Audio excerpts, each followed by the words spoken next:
Bree, her dark red hair pulled back into a loose ponytail, curls lit with sparkling highlights escaping around her pale-as-porcelain face. Though she was in her 30s, she looked younger.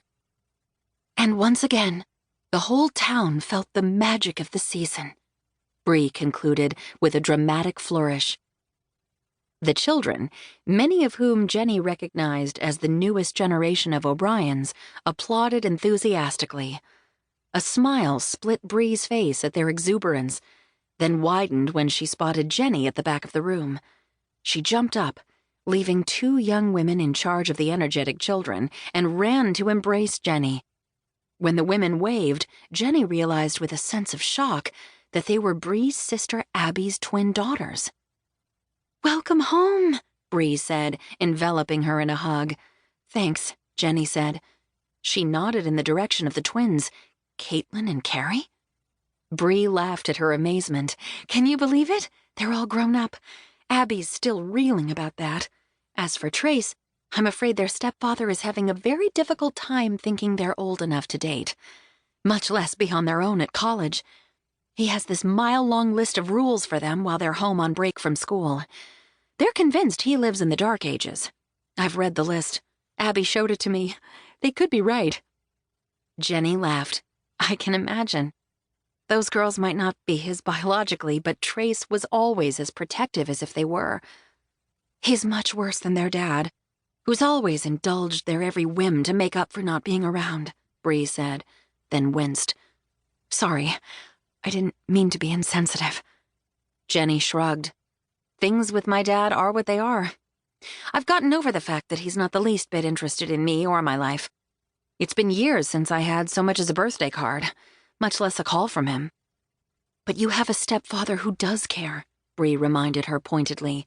"My Uncle Thomas really wants to be part of your life." Jenny held up a warning hand. "Don't go there, okay?" Bree sighed. "Just saying. He's a great guy to have in your corner."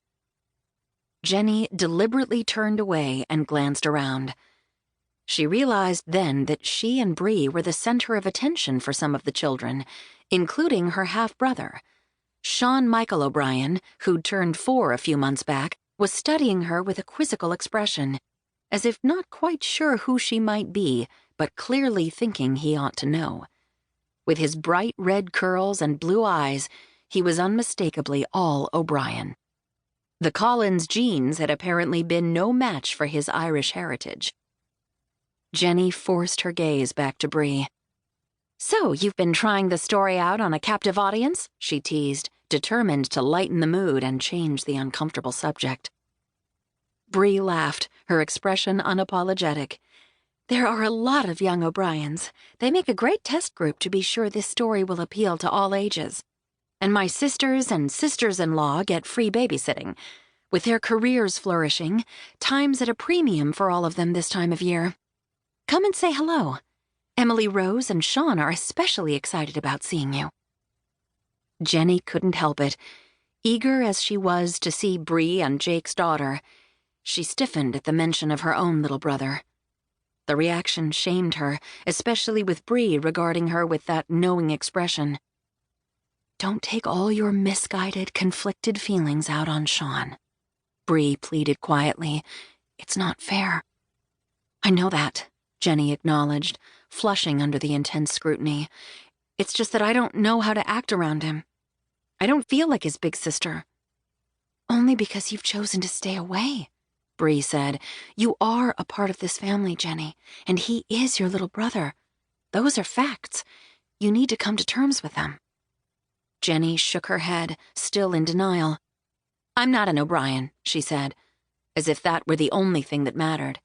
In many ways, to her, it was. Bree merely smiled.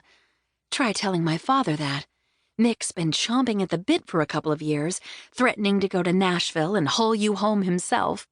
He's not fond of family rifts, especially since he and Mom have mended theirs and gotten back together, and the rest of us have fallen into line to forgive her, too. He expects peace and harmony to reign throughout O'Brien land." Jenny could believe that. Mick O'Brien was a force of nature. He, along with his brother Thomas, who was now her stepfather, and their other brother